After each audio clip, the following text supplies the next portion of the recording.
Hello everyone, it's Dylan from Yugioh Everything, and welcome back to another Yu-Gi-Oh! VRains episode review. This time we will be going over episode 34, the conclusion to a very polarizing duel between Spectre and Owie's Eisen, or Blue Angel. A duel which saw Spectre come out on top, and it was a duel that I think was going to upset a good amount of people either way it went, because you have Spectre, who was the character who had been built up pretty well. The Knights of Hanoi were a group that needed a character to step up and win. That's what you had in Spectre. And then you have the other side of it, where you have Blue Angel, who has a lot of momentum, who has been written pretty well to this point. I would actually argue that she's been written actually very well, needing a big win and maybe falling a little bit short. But I'm going to go over my thoughts on this episode. I'm going to go over each character dynamic, and I'm going to kind of hopefully provide some positivity, especially on Blue Angel's side, where I'm actually going to defend the decision to give Spectre the win over Blue Angel here, which might be an unpopular opinion, but I'm going to get into that. And obviously I really want to hear from all of you down below, because I've been offline for the last 2 or 3 days because I wanted to live react to the episode, which I did this morning. That reaction should be up. It should be on my channel unless it's been struck down by NAS, but usually that happens like a day after. So definitely check that out before it gets struck down. Hopefully it won't, but it's always good to joke around about that kind of stuff. But anyway, let's get into the review. So general impressions, I loved it. I thought the animation at times was great, especially some of the shots of Spectre's face, absolutely menacing. He's clearly going to be that Yuri Arc 5 villain, that Vector Zexal villain that we've kind of been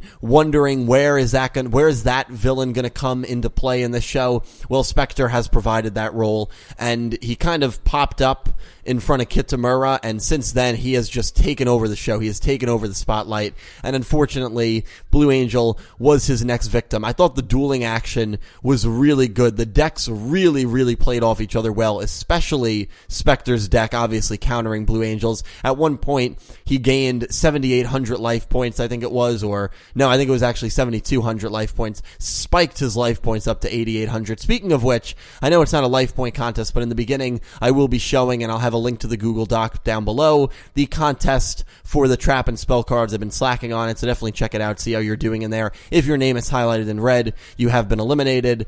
But best of luck to you if you still are alive in that. So anyway, a little off topic. Spectre at one point got 8,800 life points, which is an insane amount. His deck just worked really well against Owie's. But you know what I loved about this episode from Blue Angel's perspective is the fight that she put up. She summoned a new Trick Star. She was able to get all of her banished reincarnations back in her hand, and she was able to set and use all 3 of her reincarnations. It's like the second one of her strategies failed, the second Spectre cut off one of her strategies, she immediately recalculated, took a deep breath, went to a new strategy, and I love that. And I really thought, and I said it when I was live reacting to the episode, I thought she put up a really good fight. And yes, she fell short, and you can say, well, a loss is a loss, Dylan. That's absolutely true. But she put up a good fight, which I think I'm gonna just talk. I was gonna do it at the end of the video, but I'm gonna do it now. Talk about Blue Angel's character, where I actually think she's been written. If I'm a big Blue Angel fan, if I'm a hardcore Blue Angel fan, which I am, I do like Owie. She's one of my favorite characters in the show. I'm not too upset about this loss. I look at her character and I see a girl who has won the most amount of duels in Yu-Gi-Oh! VRains besides Playmaker, besides the main protagonist. She has more wins than Revolver, the main rival. She has more wins than Go. I see a girl who saved all the Another victims by changing the heart of Vyra, who's a Knight of Hanoi, so she already has a win against the Knight of Hanoi. Yes, maybe it's not really it's a high-ranking member, but those 3 knights weren't really, obviously they were fodder for those characters to get wins, but still, it is what it is. It's a win against the Knight of Hanoi. I see a character who, was the reason Playmaker was able to get the heart of the computer to duel her brother, a character that actually convinced her brother to tell Playmaker the story and tell Playmaker the truth. I see a character who has been very essential in moving the plot forward, in helping out our main protagonist, and probably is the second most important character in the show, which shows by the amount of wins that she has. She, again, has the most amount of wins in this show besides Playmaker. So I look at a character that I think has been written really well, and I see a rivalry now brewing between her and Spectre. I thought this was going to be the moment where she'd get revenge against Spectre, because obviously for what he did to her back in episode 7, that was obviously not the case. But now I see a chance for her to get a that much sweeter win the next time she versus him, and hopefully that will be her big final payoff win against this creep, because he was a creep indeed, and he toyed with her just like he did when he implanted that virus in her. That was almost a preview, a foreshadowing of what was going to happen when they actually dueled, because boy oh boy did he mentally destroy her. And also that face plant at the end, I know I laughed at it when I live reacted, but I laughed simply because of how off guard I was caught. That was, upon rewatching, absolutely brutal and just overkill. It really was overkill. And I mean, Jesus, I don't even know what to say about it. I've been thinking on it for about an hour. That was a really brutal scene. I've seen a lot of people say, I forgot I was watching a Yugioh with that. Like, it was unnecessary. Obviously, the writers didn't need to put it in, but they did, because I think they wanted to show you just how brutal and cold and unforgiving this Spectre character is. And that was... You feel horrible for her, because not only does she lose the duel, but then her face probably gets destroyed. It's probably all cut. I doubt we're going to see it. I honestly think she wasn't killed. I honestly think she's going to be turned into Data the second the next episode starts. But again, just defending Blue Angel's character, I think she's been written very well. And I think, here's the other thing, I think if Yugioh didn't have this whole stigma around it about how they treat their female characters, I think if that stigma wasn't a thing, which is a stigma that I myself have been very prominent in calling out, I am aware of that, I don't think anyone would bat an eye. I think they'd say, man, Blue Angel put up a really good fight, which she did, and she lost. Oh well, Spectre, I guess, needed the win. The Knights of Hanoi needed the win more, which they absolutely did. So that's why I don't really question the decision. That's why I thought Spectre was going to win, because clearly he's being built up as that Yuri Vector, creep, second in command, Knight of Hanoi character, which they need some legitimacy there. Now he's about to duel Playmaker, probably going to lose, but at least he has a big win against a big character. At least he has he beat one of the 3 members of Team Playmaker, I guess you can say. So I can't really be too critical of it. It also doesn't look good when they killed off both female characters they have in 4 episodes. That doesn't look great either. But I just think that Blue Angel was written well, and you don't really get many instances where a female duels someone like Spectre and puts up a really good fight. Maybe Yuzu versus Sergei. She dueled him pretty well. But remember when Yuzu dueled Yuri? Yuri dominated her so bad they didn't even show that duel. All they showed was Yuzu cowering in fear, in tears, right before Yugioh came and saved her. That's how they depicted Yuzu versus the big baddie of Yu-Gi-Oh! Arc 5. At least in this, Aoi's Eyes and Blue Angel, she put up a fight.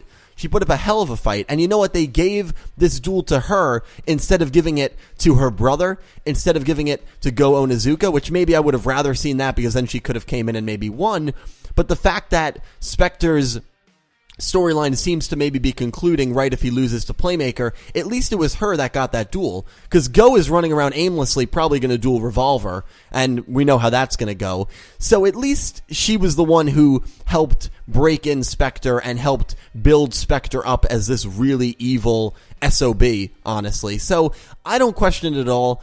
I don't really question it too much. And again, if the stigma around female characters was not there with Yu-Gi-Oh!, I don't think anyone would be batting an eye. It is there, though, and if I had a problem with it, you guys know I'd call it out. I have no issue calling things out. When I think, people are being treated unfairly, I'll call it out in a heartbeat. But I look at Blue Angel through 34 episodes, and I honestly think she's been written as one of the best, stronger characters of this show. So I just don't have too much of an issue with it. I thought she just ran into a very good opponent. She put up a great fight, but Spectre's deck was built to defeat her. It just simply was. And Spectre is such an interesting character because now we have him versus Playmaker, the 2 men of destiny, according to the preview. We even see him in the preview as a young kid kind of like hugging a tree, which is clearly supposed to represent the Link monster that he has, the Sun Avalon. We have a character that is Scorn. We have a character that was, went through extreme hardships when he was younger. But what were those hardships? Do you guys think he was part of that lost incident? Because honestly, as the days go on, I'm starting to believe that he could have been part of that lost incident. Because how else? But then again, the episode 35 title is called The Other Lost Incident, so maybe there was another horrific thing that happened with kids that we don't know. Maybe this is setting up a 6 kids that were part of one incident versus 6 kids that were part of another incident, Playmaker and Spectre's incidents respectively, versus the 6 AIs. Who knows? I don't think it would be something as complicated as that, but I really don't know. I mean, it's just very interesting. Spectre's past is something that I am dying to know more about, just as we are about Yusaku's past, because there's still kind of some gaps there. And I think the next duel between these two is going to be very, very plot informative. And getting a little off topic, because obviously that's next episode, and I'll be covering the summaries in a video tomorrow on Friday, so I'll give more thoughts there. But as for this episode, I really enjoyed it. Spectre is a creep, and clearly a character, going back to my earlier point, that went through a lot of hardships as a kid, whether it's because of this incident or not, because the reason he knew about the Blue Angel book was the same reason that Aoi knew about the Blue Angel book, because she went through a very rough childhood. That's the only reason. And, Aoi said, you want blue love, you crave blue love. And Spectre, while he was saying like, oh, please save me, please help me, you almost feel like really deep down, even if it's a small slither, a small fraction of him, there was some legitimacy in his cries for help. I know he put on a very, big facade, and there were a few times in the duel where he clearly was shaken up because Aoi was hitting him with these really good combos, which I like that, because clearly, he wasn't, there were still some plot twists there that he even didn't foresee coming, which I think also speaks to the ability that Aoi showed in this duel.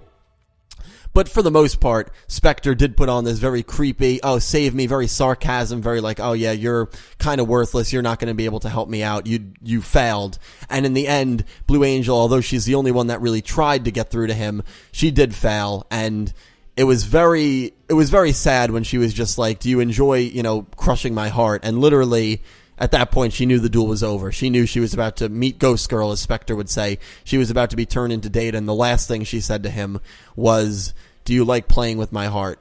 Because, again, Spectre was the one who targeted her back in the early days of the show, and Spectre, once again, for the second time, mentally dominates her, and she went into a coma after her last loss. In this loss, she's probably going to be turned into Data, which is very similar, where you just can't wake up in the real world. And the next time she'll wake up from that faceplant will probably be after this whole incident is over, which is nice.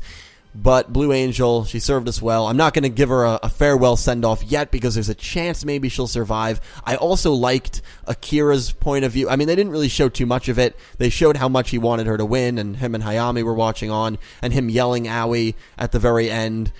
And that's the second time Akira in that office has had to helplessly watch his sister, and I wonder what that will do to the relationship between the Zaizens were getting better. It was getting a lot better. In fact, it was probably at the best level it's ever been, where Akira was thanking Blue Angel for her work, was thanking Aoi for the work she did as Blue Angel to help all the other victims after she defeated Vira. But this is just going to back up Akira's point. Not only does she lose, not only does she get pretty much killed off for the second time already in the show, but that brutal faceplant, again, just emphasizes, I think, the danger of dueling in Link VRains. And will that, again, continue to deteriorate the link between Akira and Aoi? Will he, and will this force Akira to go into Link VRains and go after Spectre? I really don't know, and that's why it kind of sucks that Spectre is dueling Playmaker, because it seems like his arc might be coming to an end soon, at least for this this arc. His character arc might be coming to an end for this arc. I hope he stays evil, and I hope he stays as a villain, because I'd love another rematch between Spectre and Aoi, because that rivalry has been right up there, honestly, with Yusaku and Revolver. So those are my thoughts on this episode. I was very satisfied. This was honestly an amazing episode. I loved it. There were a lot of things they did I did not expect, including that brutal faceplant at the end. But anyway, please leave all your thoughts down below. I hope you enjoyed my review, and I cannot wait to talk to you in the comments down below. Thank you, as always, so much for watching, and I hope you have an amazing day.